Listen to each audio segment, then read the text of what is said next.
मेघ के मार्ग में मेघ का साथी बनने के लिए आप सब तैयार हैं? चलिए चलते हैं। पिछली वीडियो में मैंने रेड पेन यूज़ किया था, इसलिए थोड़ा सा वो धुंधला आया था, साफ़ नहीं आ पाया था। इसीलिए मैं श्लोक को दोबारा से लेके आई हूँ। तो चलिए शुरू करते हैं।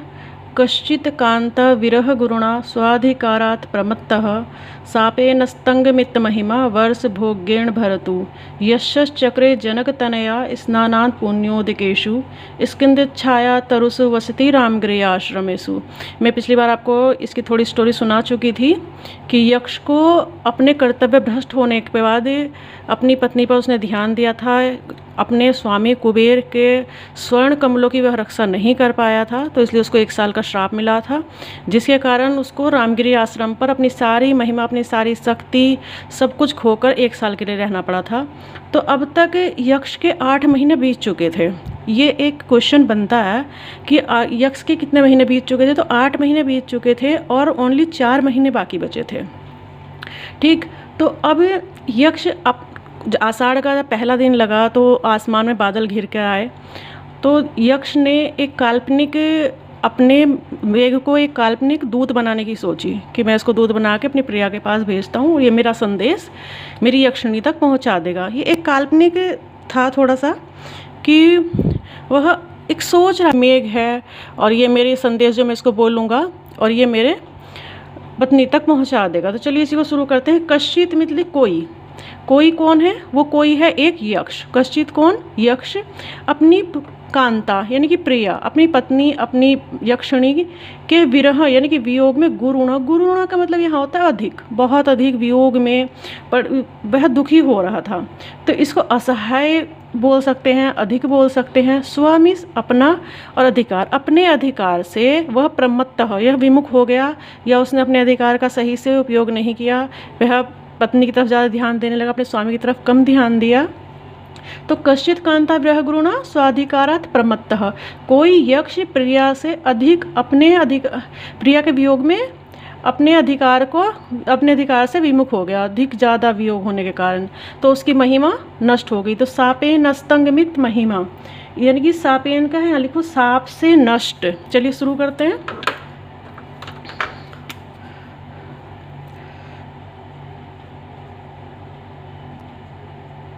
साप से नष्ट, तो महिमा कैसी थी उसकी? साप से नष्ट होने वाली। तो ये क्या था? महिमा वाला। कौन, कैसी महिमा वाला? जो उसकी महिमा सारी नष्ट हो गई है। वर्ष भोग्येन, 1 वर्ष भोगने योग्य, 1 वर्ष भोगने योग्य, 1 वर्ष भोगने यानी कि वर्ष भोग्येण। और भर्तु, भर्तु का मतलब है यहाँ स्वामी। यक्ष का स्वामी कौन था? यक्ष का स्वामी था कुबेर। तो 1 वर्ष भोगने योग्य जो भी था, उसको श्राप मिला था, उसी को वह वहाँ भोग रहा था। इसके 8 महीने बीत चुके थे। यक्ष चक्रे, यक्ष यानी कि यहाँ पर रहने लगा। क्या, कहाँ रहने लगा? यक्ष चक्रे में से वहीं पर निवास करने लगा। जनक तनया, जनक तनया कौन है यहाँ पर? जनक तनया बोला गया सीता माता को।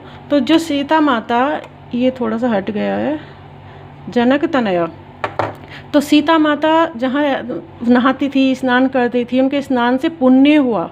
उनके स्नान से पुण्य होने के कारण वह क्या था? रामगिरी आश्रम। वहाँ रामगिरी पर्वत, जो ये हमारा रामगिरी पर्वत है, यह है रामगिरी पर्वत के पास ने आश्रम बनाया, जो उसके सीता माता के नहाने से पवित्र हो चुका था।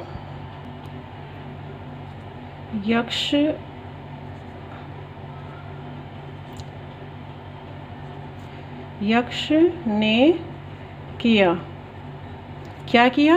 वसति यानी कि निवास। यक्ष ने क्या किया? वसति, निवास। जनक तनया यानी कि सीता के स्नान से पवित्र जल वाला। पुण्योदकेषु, जल वाला। सीता के स्नान से पुण्य जल वाला क्या है? रामगिरी पर्वत। तो स्कृंद छाया, स्कृंद छाया है हमारी घनी। स्कृंद माने घनी, घनी छाया वाला क्या है? रामगिरी पर्वत। घनी छाया वाला क्या है? रामगिरी पर्वत। और ये है हमारा रामगिरी पर्वत पर जो इसने आश्रम बनाया हुआ था। मैं आपको बोला था कि मैं चित्र द्वारा आपको समझाऊंगी। आप अपने नोट्स में चित्र बनाते चलिए, उसी के अपने ऐसे ही फ्लो में हम चलेंगे। आप अपने नोट्स में ये सब पर्वत वगैरह बनाते चलिए। ये बादल हैं, ये यक्ष खड़ा है, और ये हमारा स्क्रीन छाया यानी घनी छाया। उसके आश्रम के चारों तरफ पेड़ लगे हुए थे, क्यों पर्वत था तो पेड़ घने थे ही। वहीं पर एक तालाब बना हुआ था जहाँ सीता माता नहाती थी। गोदावरी नदी उतरती है, वहीं नहाती है। जैसे कि आप उत्तर रामचरितम में पढ़ेंगे, वहाँ पूरा दिया गया है कि कौन सी नदी थी जिसमें सीता माता वहाँ स्नान करती थी, राम कहाँ पर रहते थे, तो वहाँ पूरा दिया गया है। हम उसको उत्तर रामचरितम में पढ़ेंगे।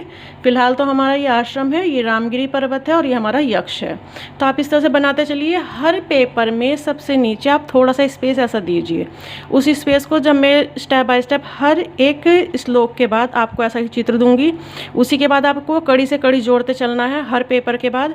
तो आपका जैसे ही आप पेपर पलटोगे, एक पेपर पर एक ही श्लोक लिखो, काफ़ी है। पेपर का मलाल मत करना, क्योंकि जब एग्ज़ाम सेंटर में बैठ के आपके सबसे अच्छे नंबर आएंगे ना, आप चयनित होगे, तब उन सब कॉपी किताबों को भूल जाओगे आप। तो आप भी पूरा पेपर लेना, एक श्लोक ऐसे लिखना, और उसके बाद नीचे थोड़ा सा स्पेस इस चित्र के लिए ज़रूर देना। ठीक है, चलिए अब शुरू करते हैं। इसकी हिंदी हमारे पास होगी। अब कौन किसका विशेषण है वो जानते हैं। ये है रामगिरी आश्रम।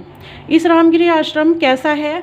सीता तनक जना पुण्योदकेशु, सीता के जल के नहाने से पुण्य हुआ जल वाला।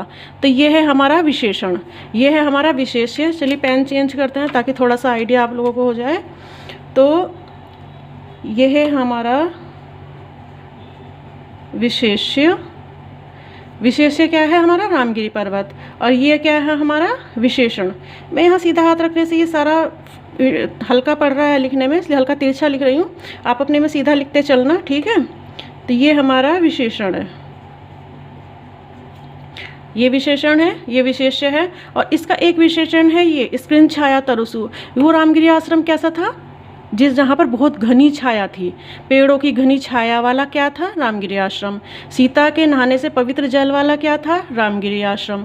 और यक्ष कहाँ पर रहता था? निवास कहाँ किया? रामगिरी पर्वत पर। सब समझ में आ गया? तो अब इसी को हम, एक हमारा विशेषण हुआ, ये लिखते चलना आप भी साथ साथ। एक हमारा विशेषण हो गया ये, ठीक है बेटा। अब ये है जनक तनया स्नोदकेश से 1 2 और ये एक विशेष्य। इसके विशेष्य के 2 हमारे विशेषण हो गए, ठीक है। और एक है हमारा विशेष्य, क्या है? हमारा सांप।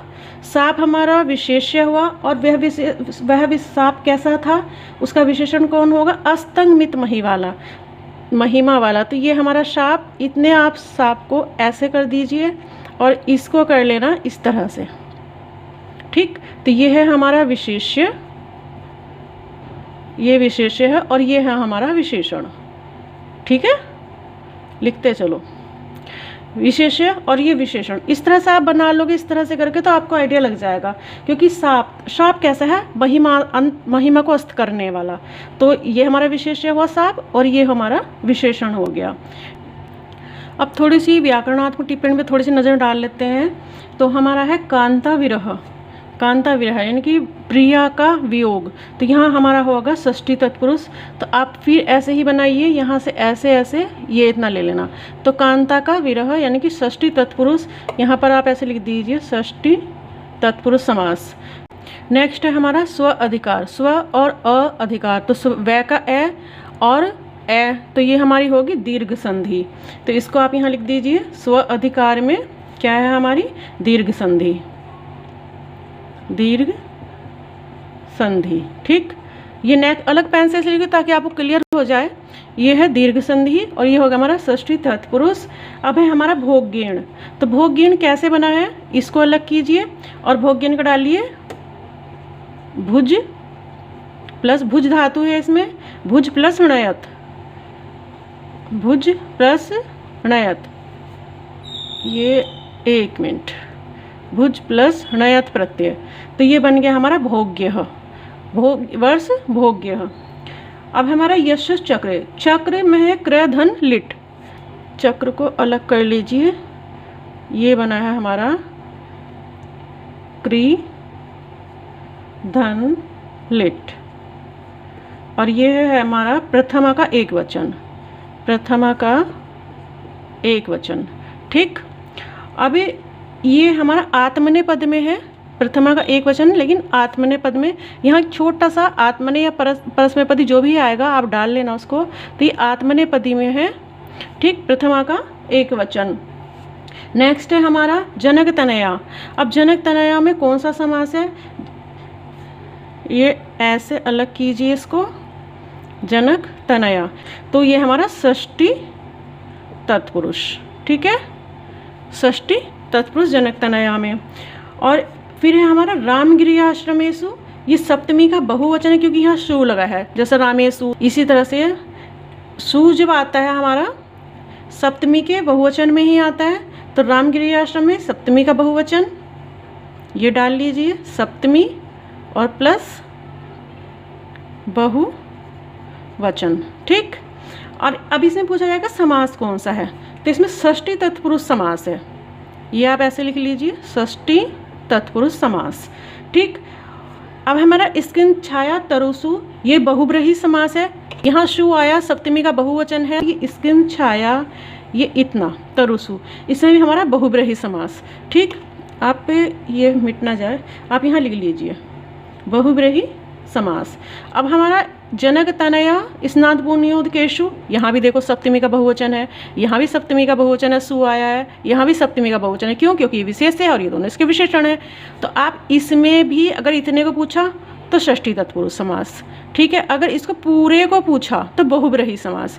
तो आप इसका यह तो अलग पेन से बना लीजिए, जैसे इसका हमने तो ऊपर बना दिया, तो इस वाले का हल्का सा ऐसे नीचे ले लेना, ये आया ऐसे और ऐसे। ठीक है, यानी कि हमने इतना पूरा ले लिया, तो ये है बहुब्रीहि समास, बहुब्रीहि समास। ठीक, अब तो कोई प्रॉब्लम नहीं है। ये हमारी व्याकरणात्मक टिप्पणी, हमारी साहित्यिक हिस्स की हिंदी, ये है हमारा चित्र जो मैंने आपसे वादा किया था। और इसके कुछ क्वेश्चन, साहित्य क्वेश्चन जो बनेंगे सीधे से हैं, आपको ज़्यादा टाइम इसमें समझने में नहीं लगेगा। अगर आपको इसी कहानी पता है तो आप सारे क्वेश्चनों के आंसर अपने आप से बता दोगे। ठीक है, अब कश्चित मतलब कौन था, तो कोई यक्ष था, वो किसके वियोग में था, तो कांता, कांता कौन थी, उसकी प्रिया कौन थी, यक्षिणी, इसमें तो कोई प्रॉब्लम नहीं है, तो यक्षिणी थी। अच्छा, यक्षिणी का नाम भी पूछा जाता है, उसका नाम था विशालाक्षी, यक्षिणी का नाम विशालाक्षी आता है।